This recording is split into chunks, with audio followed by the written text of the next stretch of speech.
those thunderstorms build up, we could have outflow winds basically blowing in any direction. So that's our primary concern and why we're spending so much time working on those containment lines this morning and making sure that we're prepared for that. I'll turn it over to Rich Gray. Good morning, everyone. Richard Gray with Texas A&M Forest Service. I'm the Operations Section Chief on this incident. To kind of recap how we got here today, yesterday we had the ignition around 3:30. Had a very aggressive initial attack response from all the agencies in Bastrop County, along with Texas A&M Forest Service and Texas Parks and Wildlife. As Walter mentioned, those thunderstorms had built up yesterday, and we had outflow winds, which pushed the fire into some very receptive fuel loads. The fuel that we're currently burning on is thick, mature pine timber with a very heavy understory, so very heavy fuels and very dry fuels due to the extended drought that we've been seeing. Crews worked all night last night.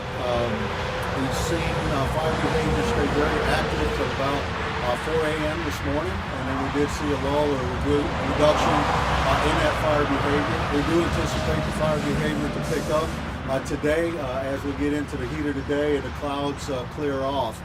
We were very successful in establishing what's called an anchor point at the heel of the fire, so where the fire started, and that is a good working place for those firefighters to build off of and start getting containment lines around the fire. The south end of the fire is looking very good this morning. We still have a lot of work to do with our containment lines. The east side of the fire, we have dozer line all the way from the north corner to the southeast corner. We're still showing that 10% containment though because we have a lot of heat near that line. On the north end of the fire, crews were very successful in doing the burnout operation last night, and that basically hooked the north end or made that pocket on the north end should we see the wind shift back to the south. Where we have the open line right now is on the western flank of the fire, and we're going to be using the very large air tanker that's stationed at Austin, as well as other large air tankers to put the target down.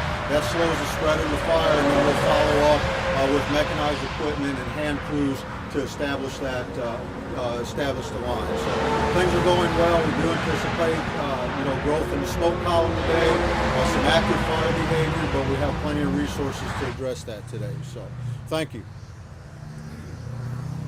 Thank you, Rich.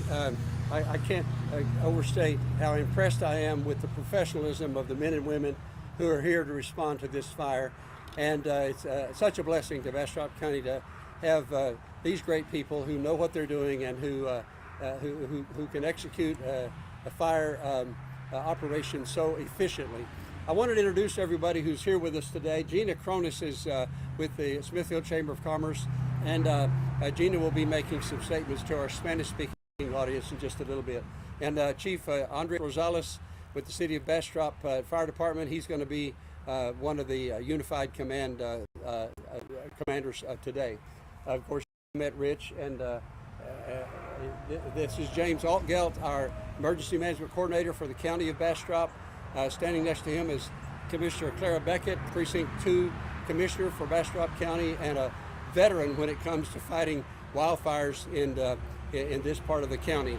And then also we have Chief Lucas with the Heart of Pines Fire Department out here on Highway 71, a very good volunteer fire department to support us in this operation. And then finally Brent from the Texas Division of Emergency Management here representing NIMKID and the entire staff of TDM when it comes to responding to these disasters. I just wanted to again say to the public, be patient with us on this. Let us fight this fire and get control of it, and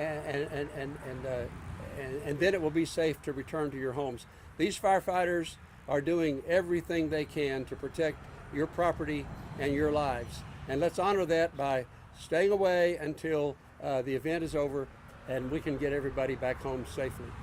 This time we might take a few questions. If anybody has anything that would be of general interest to the audience, let's. What would anybody like to say? Yes. Judge, Happy, you were talking about be patient with us for folks to get back home, but some people have already returned home after last night's evacuation order was lifted? Right. We were able to allow people to come home late last night because, as I said, the fire activity slowed down with the calm winds and the higher humidities overnight. But again, be aware that we never know what curveball Mother Nature's going to throw at us, right? And the winds can blow in any direction pretty much at any time when it's 100 degrees in the afternoon. So we're just asking people to be light on their feet, to be prepared, make a move. We're going to let people back in as much as we can, but we're not going to let anybody be unsafe about it. So it'll work itself out in due time. Right. Any other questions? You Yes. have an estimated number of how many people were allowed back and then left? Yeah. How many houses? Do we have any details about that? How many were evacuated? How many were let back in? Roughly, we had about 10 residences that were evacuated last night. We have let everybody pretty much back in. Some people have decided to not return or stay in shelters. I think we had two that decided to stay in a shelter overnight that didn't return. But pretty much that small area, it's pretty densely populated, and so it's probably about 10 structures, roughly, give or take. It's hard to determine exactly because some of them are abandoned or open. So, What's that shelter? the shelter, James? So with the shelter program that we did is we utilized vouchers on mutual aid agreements that we had to put families in hotel rooms. Bastrop County Long-Term Recovery Team is responsible for that. The city of Smithville also stepped up and has assisted us with shelters. But based on the rapid changing events last night, we also had the city of Smithville had their shelter open on a temporary basis in case we exceeded the allotment of hotel rooms that we had. Luckily, we did not have to use the shelter, and we were able to demobilize that. And last night, like Chief Rosales said, we had one family of one stay in one hotel, and we had one family of four staying in other hotels. So there are two shelters, one in Bastrop, one in Smithville? So we utilize hotels instead of opening a formal shelter, a traditional shelter that you saw, because it's more cost effective if the number is lower than trying to spin up an entire shelter. So we started off with the plan with the hotels, but like we said, with the wind picking up and the fire shifting, we wanted to be prepared for the worst and hope for the best. And so that's why the city of Smithville was very gracious to open their shelter for us, and we're very appreciative of that. Right, and whoever wants to take this next question, talking about resources, you mentioned about the personnel on site, but obviously firefighters across our area have been so busy the last couple of days, the last couple of weeks. What about resources? How are we doing on resources, water, personnel, Either or both of you guys. fuel? Yeah, thank you. So we've had tremendous support from the area with logistical support. As far as wildland firefighting resources, we're in a statewide fire season and have been for about 250 days. We utilize a dispatch system, so we bring resources in from all over the country. We have folks on this fire from California and Florida. We also utilize the Texas Interstate Fire Mutual Aid System, and that's where we bring local responders. They become basically state assets, and we move those folks around the state. Currently, we have 2 TIFMA strike teams that are on this fire, and we have 8 various TIFMA strike teams positioned across the state. We have about 900 responders from TIFMA, Texas A&M Forest Service, and ordered in resources scattered across the state. Thank you. Yes, ma'am. Judge Pappy, Commissioner, this one could be for either one of y'all.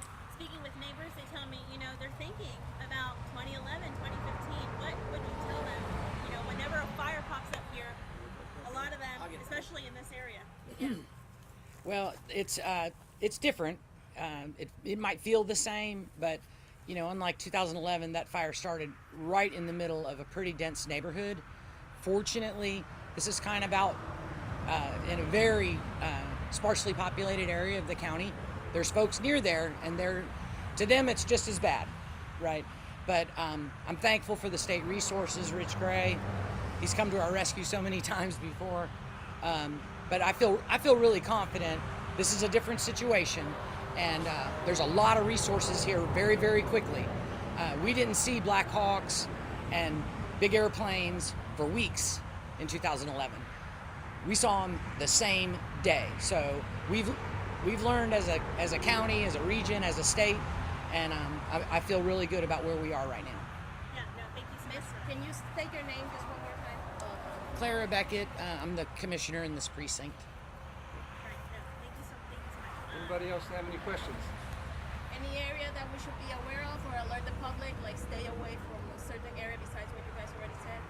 Well, as has been announced, we'd like for people to stay out of the Park Road 1C area and, of course, off of Old Antioch Road. That's where the operations are being conducted from as we speak. And the operations center has to move. They moved it how many times yesterday? Twice. Yesterday, as the event expands and grows and the wind changes direction, our firefighters and first responders have to be light on their feet to move to a safer area. So we can't have the public out there to interfere with the operations of fighting the fire and also keeping those who are responding to the fire safe. So let's just stay out of part of Lost Pines today and tomorrow and until this fire gets completely controlled. Lastly, Judge, I know a lot of people, rumors always spread through the hood about what or how it started. So do you guys have any idea or any indication? I know the call came in as a brush fire call. And Let's call on operations to talk about that, or Walter, you can introduce it if you'd like to. The cause is just listed as unknown right now. It's under investigation, and that's all we really know at this time. We could speculate, but no, we don't have a specific location. You know, just the area where it was at, off of Old Antioch Road. But at this time, there's no known cause, and we'll be releasing that, you know, as soon as we know it in the coming days. But right now, you know, it's within the fire perimeter. Our crews are all engaged in firefighting, and we don't know the exact cause until we have the time to put some resources in that area to investigate, to look on the ground and see what happened. Can you again just outline the area of concern here, where this fire is, the location of it? Maybe this Andreas time? could address that. You're more familiar with the local. Yes, so pretty much Old Antioch from the southern border will be, currently there's a roadblock at Tall Forest Drive, Tall Forest Drive. There's a roadblock there that's as far coming from the south going north that you can go. From north, working your way south, the Cottle Town is as far south as you can go. Old Antioch is closed to the regular traveling public in that area. It is open to the residents. You do have to verify your residency in order to pass through those two roadblocks. But mainly our concern is about the 500 block, between the 500 and 200 block of Old Antioch and that general location there. So, and as I said, it's mainly on that on the east side of Old Antioch. Thank you. Does that answer your question? Tall Pines is the name of that road. Tall Pines, yes. At the corner of Old Antioch. Yes. Last one for you, Judge All right. Matthew. You've been here for a long time, so we know this isn't the first fire. It's likely not the last. So what message would you have for people in the area for hope? You know? Well, thank you. That's a very good question. And as you said, this is not our first wildfire, and it won't be our last. We live in a beautiful part of Texas that combines some amazing forests and some pretty volatile weather conditions, including drought many years. But that combination gives us a special responsibility to be very cautious about how we live and how we interact with nature. We have pled with people for years now to implement fire-wise